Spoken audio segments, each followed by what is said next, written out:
नमस्कार मित्रों, आज मैं बात करूंगी हमारे देश के प्रसिद्ध मंदिर गुरुवायूर और तिरुवारूर के बारे में। तो सबसे पहले मैं बात करती हूँ गुरुवायूर के बारे में। गुरुवायूर मंदिर, जिसे दक्षिण की द्वारिका भी कहा जाता है, केरल के त्रिशूर जिले में स्थित एक प्रसिद्ध हिंदू मंदिर है जो भगवान कृष्ण को समर्पित है। मंदिर का इतिहास लगभग 5000 साल पुराना है और 1638 में इसके कुछ हिस्से का पुनर्निर्माण किया गया था। कहते हैं कि भगवान श्री कृष्ण बाल रूप में इस मंदिर में विराजमान हैं। केरल में बहुत मंदिर हैं और कई शताब्दी पुराना है। ये केरल में सर्वाधिक महत्वपूर्ण मंदिर है। इस मंदिर के देवता भगवान गुरुवायूरप्पन हैं, जो बाल गोपालन यानी भगवान कृष्ण के बाल रूप में हैं। हालांकि इस मंदिर में गैर हिंदुओं को प्रवेश की अनुमति नहीं है, लेकिन कई धर्मों को मानने वाले भगवान गुरुवायूरप्पन के परम भक्त हैं। स्वर्गलोक, मृत्युलोक और पाताललोक, तीनों लोकों से मिला भूलोक वैकुंठ है गुरुवायूर का श्री कृष्ण मंदिर। इस मंदिर के बारे में, मंदिर की मूर्तिकला के बारे में नारद पुराण में विचित्र कथाएं हैं। कहा जाता है कि सबसे पहले ब्रह्मादेव इस मूर्ति की पूजा किया करते थे।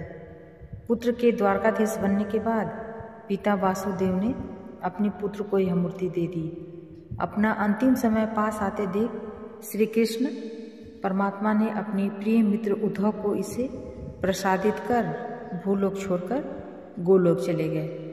कहा जाता है कि कालक्रम में द्वारका के समुद्र में लीन होते समय इस मूर्ति को बृहस्पति और वायुदेव ने मिलकर परशुराम की सहायता से गुरुवायूर नामक स्थान पर लाकर प्रतिष्ठित किया। गुरुवायु ने मिलकर इस मूर्ति के लिए सही स्थान चुनकर इस पुण्य क्षेत्र में प्रतिष्ठित किया। इसलिए इस स्थान का नाम गुरुवायूर है, यानी गुरु प्लस वायु प्लस गुरु पड़ा। नारायणीयम नामक ग्रंथ के रचनाकार नारायण भट्टाद्रि ने इस क्षेत्र को गुरु पवनपुरी नाम दिया है। 5000 वर्षों की प्राचीन यह मूर्ति सामान्य रीति में तैयार की गई मूर्ति नहीं है।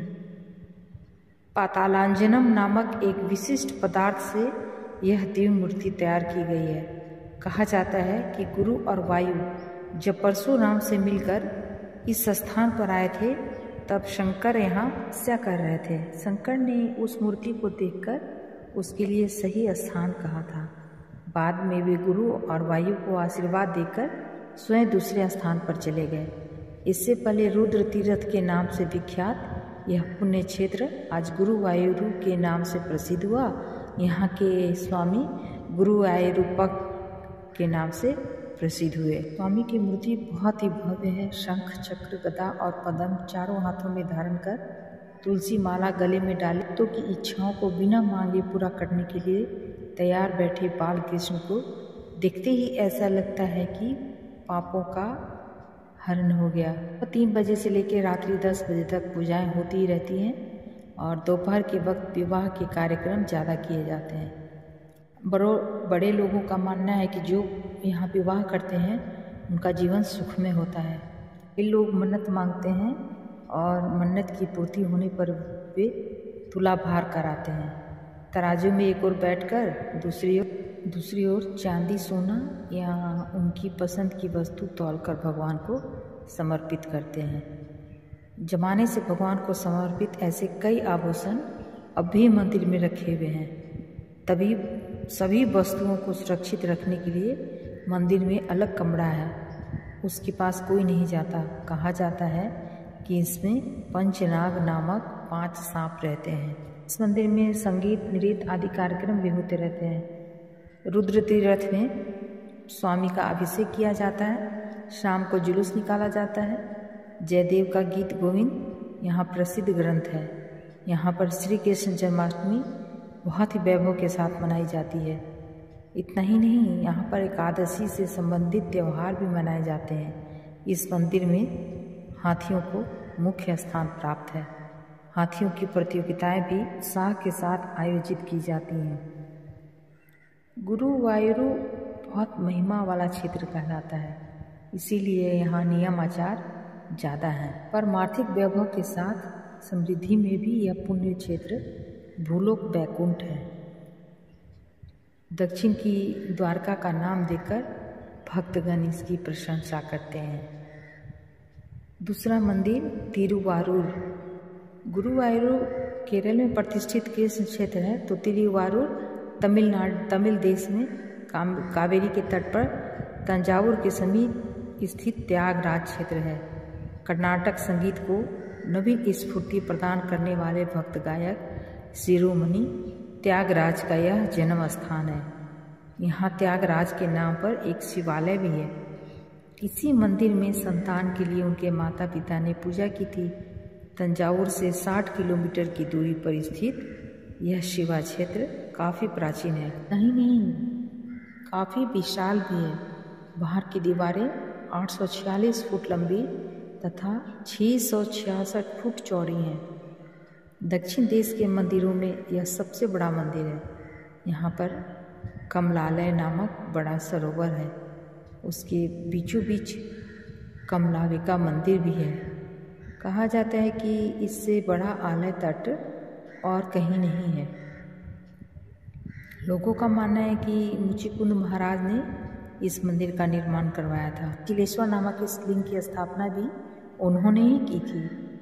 कहा जाता है कि किसी भक्त को दिए वचन के अनुसार यह लिंग कभी नहीं हिलता, लिंग की परछाई भी नहीं हिलती। जब देखो पूरब की ओर ही नजर आती है। यह परछाई ऐसे व्यक्ति को नजर नहीं आती जिसकी मौत 6 माह के अंदर होने वाली हो, ऐसा माना जाता है। ऐसी महिमा वाले क्षेत्र में त्याग ब्रह्मा का जन्म हुआ। नादतनु मनीषम शंकरम नमामि मनसा शीर्षा कहकर भजन वाले त्यागराज शिव के अनुग्रह से ही जन्म होंगे। त्यागराज का जन्म तो तिरुवारूर में हुआ, मगर वे पले बड़े थे तिरुवैयार में। इसे पंचनद क्षेत्र भी कहा जाता है।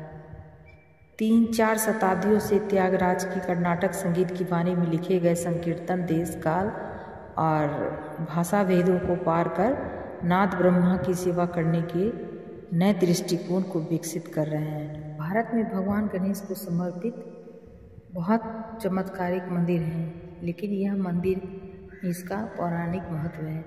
तमिलनाडु के तिरुवरूर जिले में स्थित भगवान गणेश का मंदिर अपनी खासियत और पौराणिक महत्व के लिए दुनिया भर में प्रसिद्ध है।